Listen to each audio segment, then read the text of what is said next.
Boop. This is week 4. I'm Kieran. I'm Ricardo. Yeah. You're going to start with week Monday, or do you want me to start? I guess I'm starting. Yeah, okay, go on. How do you get a quick sip? Okay. On Monday, we had this. In this lesson, we did a little quick warm-up, group warm-up, to get us all warmed up. And we did an exercise where we had to, first we had to get a partner. And she basically wanted us to scan our body, if that kind of makes sense. So we did 2 ways how we did it. So say for instance, me and Kieran were partners, and I'll be closing my eyes. Will I be closing my eyes? Do you want to do an example? Yeah, I'll rather do an example. So yeah, right. I'll be closing my eyes. I can either be sitting down or I can be sat, just something comfortable. Yeah, so show your eyes.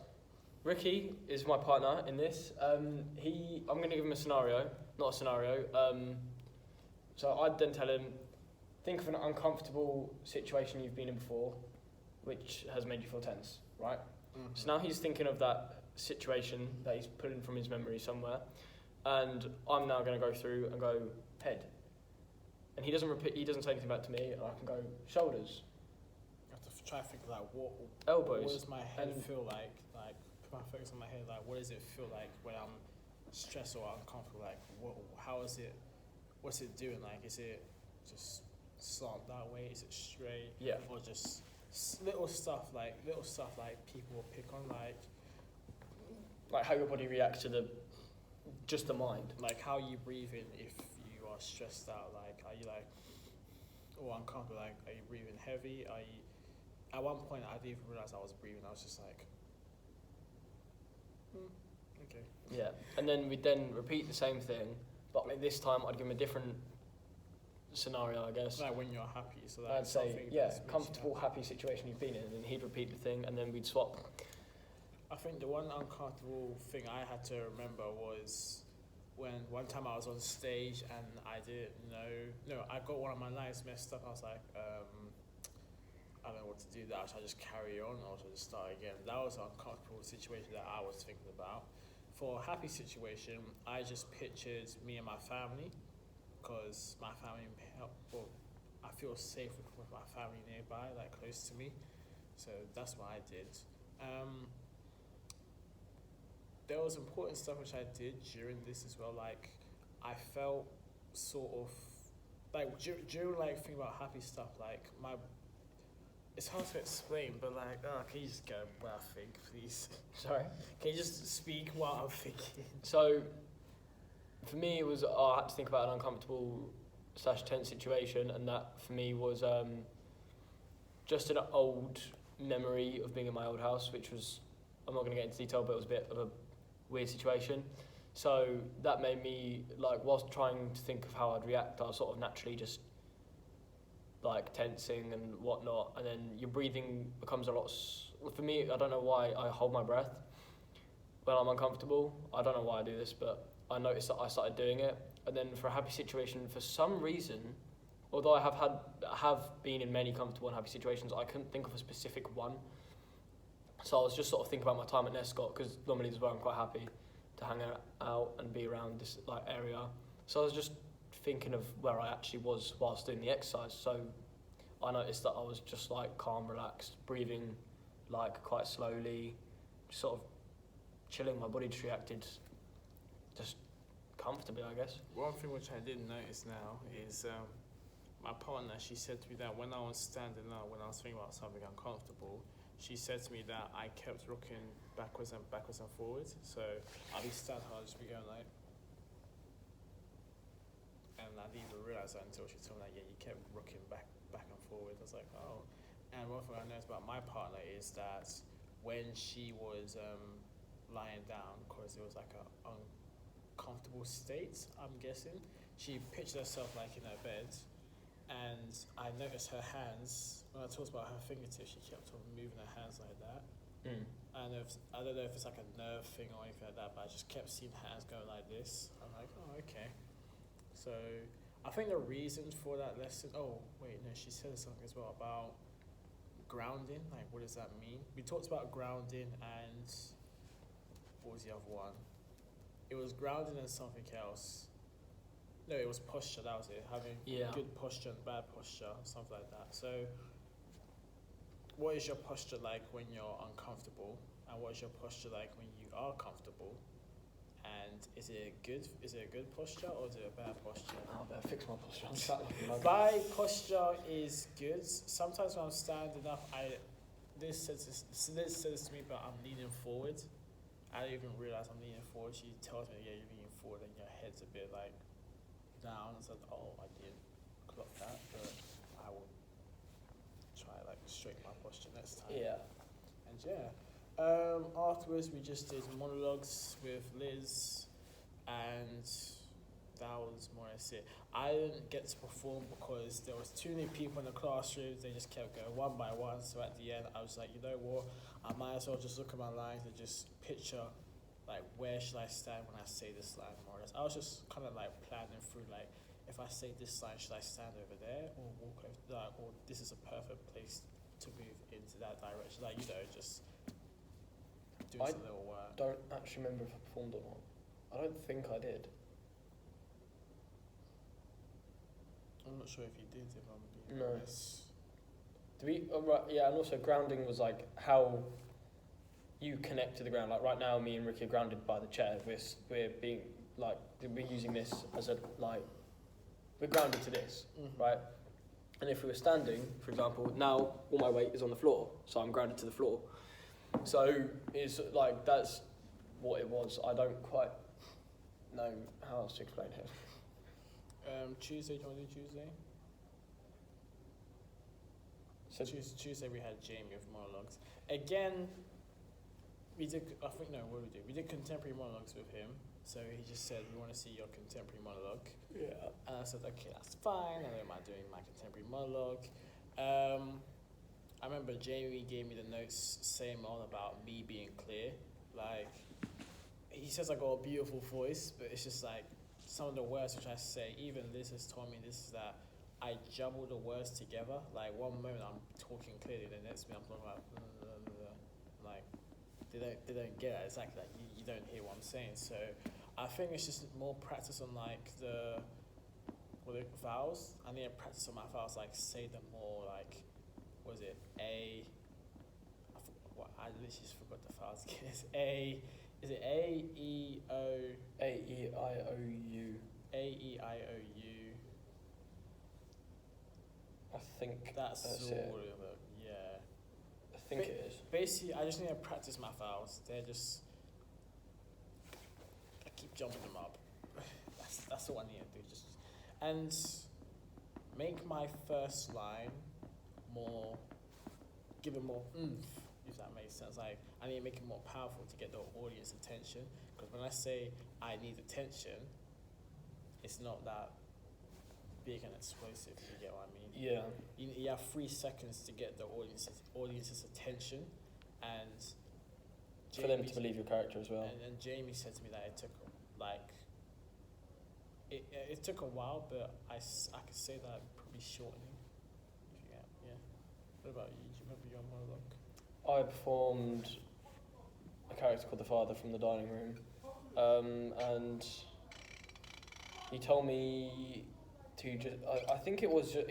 I couldn't remember my lines for some reason that day. I knew them. I'd practiced them and I knew them before, but they just sort of fell out of my head. So when I went up to go perform, I tried twice and I just couldn't get past a certain point. And he said my body language was alright, my vocal skills were alright, but I have to get the script learned, and that was the feedback he gave me. And that's what I take in that day. Probably that's it really, just taking I need to be more clear with the vowels and all that. Thursday, we had Emily. We had to show off our presentation for our workshop. How did your workshop go? Like, any notes? Well, the night before, my partner accidentally deleted the PowerPoint slide. So, all we had was a model box, and then we sort of just had to wing it because everything was based on the PowerPoint presentation, so like all the information, all that. So, because we weren't really putting it on the Wix site, we were putting it straight onto PowerPoint. So then, when he accidentally deleted it, we had to form only the model box. So it was a bit in the wind, I could say, because we were sort of just putting out information from like what we could remember and just sort of like saying it and then moving on to the next thing really abruptly. But the model box looked alright, and I'd say all in all, the presentation went alright. That's good. To be honest, yours was funny. Like just the way like you were improvising, because I can tell like you guys knew it, but you didn't know it fully. But at the end, you just like improvised. I was like, to be honest, that's still good. Like if you came with nothing, then that's a disappointment. But the fact that you improvise, like okay. We still tried to do the presentation. We didn't just go, no, we're not doing it. Yeah. My one was fairly fine. I feel like the one thing I could have done in my whole presentation was just probably like not just talk about one scene. I mean, I did talk about like what happened in the past scene and what's going to happen in the future scene, but like talk about like other certain like places. So like I only talked about a boxing stadium. That's the only place I talked about. I should have talked about like the bar, the house mall, and all that sort of stuff. I showed pictures. But other than that, I think me and my partner did the right. We made a good model box. She's really good at that, and yeah, that was more or less it. Gary's lesson, we got given the same piece. We had to, say the lines in front of the camera, follow the directions. I think it was difficult. It was really difficult for me. I gotta be honest, it was really difficult because I think I wasn't in the right mindset. I was still a little bit tired. I was like, oh, we got Gary, but then again, actors gotta do film work like late hours at night, so I just gotta get used to it. Just gotta push through it, yeah. And I think I got one of the markings wrong. Like, no, I didn't get it wrong. I came in too late. So my friend, when it got to like the spinning part, she was in the middle, and I was like, oh, that's my cue, and we just ran up and hug. The camera didn't even see me. They just see me, just go, that's it. They just didn't see me. And I need to practice the like emotional scenes a little bit more as well. Like they're hard to do. Emotional scenes are really hard to do because you have to get into like the right mindset and channel that sadness. But one thing I can take in during that lesson is that if your only thought is just trying to say to you, you have to cry, then you're not gonna cry, because like, that's the only thing that's gonna be in your head. Like, okay, cry now, like it just happens. Like when I did it, I knew I wouldn't be able to cry. Like I knew that from the very start. Like because that's something I need to. I don't know how to get around it, but I just can't cry. So I was like trying to think of how I could show that emotion like through other ways, like body language, like voice, but without crying. So I think the acting in the actual film, it looked alright. But I think we'd done 2 takes, and halfway through the first take, I completely forgot my lines when the character playing Harry, who was playing the character of S, walked on, and I was supposed to say something. And when he walked on, my mind just went blank, and I completely forgot my lines because I was just thinking about like how to show the emotion. I completely just got distracted, and then we retook the shot. I remembered all my lines. I still showed the emotion quite well. Gary told me to slow down because when S walked on, I was very quick to just there was no reaction. It was just like, oh, okay, hi, yeah, like as if it was just a normal everyday hug. And he said, this isn't just a normal everyday hug. This is like the last time you ever get to see this person you're madly in love with. There's no much, like there isn't even a photograph of them to keep after this moment. Like that's it. They're just gone. Like they're just gone. They don't exist. And it was like, oh, okay, right. And that sort of like put it in frame for me. And I managed to sort of slow myself down. And I saw what he meant because watching them back, the first one it was very much like, oh, hey, you're right, mate. And then the second one, it seemed to have a bit more oomph to it. So yeah, but all in all, we managed to hit the marks. I was slightly turned on my marks. I completely blocked Jake. But I think I fixed myself halfway through. I thought it stopped recording. I was like, wait, is it recording? I feel like if someone says to me like do an emotional scene, I feel like the best thing to do is just not say okay I'm gonna cry. Like if you cry, you cry. That's it. Even if you cry, like sometimes it's like okay you cry. It's the acting. Like it's like this person in front of you. Like take what you said. This person in front of you, you're not gonna see them again. Like how do you feel? Like say for instance, I was like your mum. Like you're not gonna see your mum again. Like there's gonna be no pictures, no nothing. You just got that memory in your head. Like you're gonna be upset. You're gonna be really upset. Just channel that sadness. You don't have to keep thinking like I'm gonna cry on this point. I'm just gonna just be yourself. Like and like how to get that. What I did before I went on stage. Like, I played some sad music out loud, like in my headphones. I was just like thinking about like okay. I'm sort of in that state, but even doing that, I still didn't feel like I didn't show emotion that much. Mm. And that was about it, Ross and Gary says. Oh wait, no, he showed us that website, Mandy. Oh yeah, he did, didn't he? He showed us how, from the other perspective of the people who are casting actors, of how they choose and all that. And it was quite cool to watch, actually. I found it quite interesting. I feel like what we took in is like not to do too much. Yeah, don't over the top it. Because that guy, he didn't even do that much. He shows lots of, not lots, like just showed a little like, I don't know how to say it, but like parts of him. Snippets, yeah. Yeah, and Gareth said, yeah, he's good. Then you got people who do too much, who like, the guy had an intro. Like, do you remember the guy who had an intro? Yeah, he came up, I And can't just remember his kept, name, but he just said one line, then he had a little intro, and they said, alright, that seems alright. yeah, he's Cool. alright, but it's a bit tacky looking with that intro. Just, I'm gonna ask Gary, like, this week, like, okay, can you, like, give me more tips, like, how to do this? Because, like, coming from your perspective, like, a guy did the intro, like, they actually took time and made themselves an intro, like, I'm surprised he didn't make an outro, but I'm gonna ask him more, like, how to do it. Yeah. Friday, we had Ryan, we got in a circle, he put us into partners, he was like, okay, your partner's going to assess you more or less, and blah blah blah. That's it. So I think I was up first actually. My friend Jake, he was assessing me. I was doing comedy of errors, and he marked me from believability, voice, physicality, and X factor. X factor is basically like what you bring to the character. Believability, he gave me a 3. When you say why did he give me a 3 again? I think it's because like I sounded the same, probably. I think it's because I sounded the same. I didn't sound like the character because I put on like a little accent with his character. Though my voice was a 4. He said to me that it would have been a 5 if it was more clear. As I said, I need to work on that.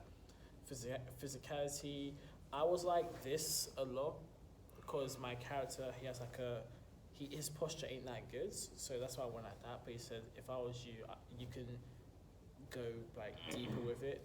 If you're going like that, it don't really like look good. So it's better to go full out than just do not that much, if that makes sense. As for X Factor, he says that's a 4. I put more into it. Well, I gave not to say it, but like he gave me a 4 in X Factor. Like, I'm trying to think of a word like how I did this, but he gave me a 4. Comments he gave me, change my posture, and I need to not hold myself back, but push myself forwards. And that was about it, he said. And yeah, that's what he said to me, more or less. It was also different because we weren't performing in the normal head-on stage configuration. It was, we were all in a circle, and then the person who was performing got into the middle of the circle. So it's a bit more, but we had to adapt very quickly to, okay, right, how the fuck do I perform this? Am I allowed to swear? Yeah, so why as it well. was like, how do I perform the monologue where I've set it out for that stage configuration, and then it's all last seconds just changed. We had no warning at all, so it was quite cool to be put on the spot like that. Yeah. And then my partner, my assessor, was Paris. I'd done a monologue from A Midsummer Night's Dream. I was playing the character of Puck, and again, believability, voice, physicality, and X Factor. Paris marked me for 3 as believability, 4 for voice, 3 for physicality, and 3 for X Factor. And the comment she put down was, you put down your vocal skills too much, your voice was great, very clear. And then for physicality, she said, bounce around some more, you're a sprite, as well as make brave physical choices. Mm-hmm. So I kind of got what she was saying, but I think I am quite, with the physical choices, I don't like to jump around all that much, so that was probably just me being tired and just didn't want to do it, which I know is probably quite wrong. Next time I'm going to try and really bring out that sort of side of the performance. I remember, I forgot to say this, but the first thing we did in Ryan's lesson was that we did like a character research. Remember when we were in the class and he kept asking us questions like, oh, what is your character's name? How old is he? Who's in the room with him and that sort of stuff. It's important that we know that sort of stuff, because if we don't, then number one, when it comes to monologue slam, and the judges, not judges, the audience are like, oh, actually it's kind of judges. When I say, who's your character? What's just happened? You can be like, I don't know. It's not going to look professional, as of course. And number two, if you know your character's backstory, then you're going to know like how to act, and you just need to know like what's happened to him or what's happened to her, what's the stake, how old is he, like if he's 13, how does a 13-year-old act around these certain people, or if he's lost someone, is he going to be sad, is he going to be happy, did he like this person that who just died? You got to know this sort of stuff, otherwise it won't work. And that's it for Ryan's lesson. And finally we had Jamie. We did some line reading? Yeah, we just went through the script and read the lines. I think some of us are assigned characters. What's it called? Because I tried to... Orpheus Descending. That's what we did. Yeah. By Tennessee Williams. Yes. We had to pull this accent. What was the accent? Southern American. Yeah. And to be honest, as a class, it was our first time. I feel like we did, out of 5, our class was kind of like a 3 out of 5. Actually, probably, I'm going to say 2.5. I would say 2.5. 2.5 out of 5. We kind of, I don't know how to say it, but like we just did okay with the accent. That's most what we did really. We just talked about how they talk, and the history about like how the states were like, we had like the white, I don't want to say it, but like had white powers at the top and black powers at the bottom, more or less. Yeah. And yeah, that was more or less it I can say, apart from me always asking the teacher, what does this word say, what does this word say, because for me it's hard to read words when they're like this. I need to like get like a highlighter or something so I can actually see the words. What about you? What do you think of this? I think that the accent, because we done the Crucible last term for our FMP, and we weren't at all told to do the accent. If anything, we were advised not to. So none of us bothered with the accent, but this year I think it's quite a nice challenge to try, and all of us have to learn the accent. I think it's pretty cool. It definitely adds a bit more, what's the word? I don't know. It adds more of a character to the play, I think. Because if we're all doing our normal, natural voices, first of all, it wouldn't make very much sense. Something, yeah. And it sort of just brings out that extra element and culture, I guess, of the time and place, although it might not have been the greatest with the racist connotations throughout the whole thing. But I just quite like the challenge of having to do the accent, and for our first reading I'd say it wasn't, it definitely could have gone better, but it didn't go as bad as it could have done. It was alright. Some words you did a good job, like you didn't do like a pretty good job than other people. Like I feel like you were the best from the whole class so far with the accent. Thank you. No problem. And yeah, I'm very humble. Thank you. That's no, not it. humble. Grateful. That's Grateful. I'm very humble, pretty. That's it. See ya. Right. Bye.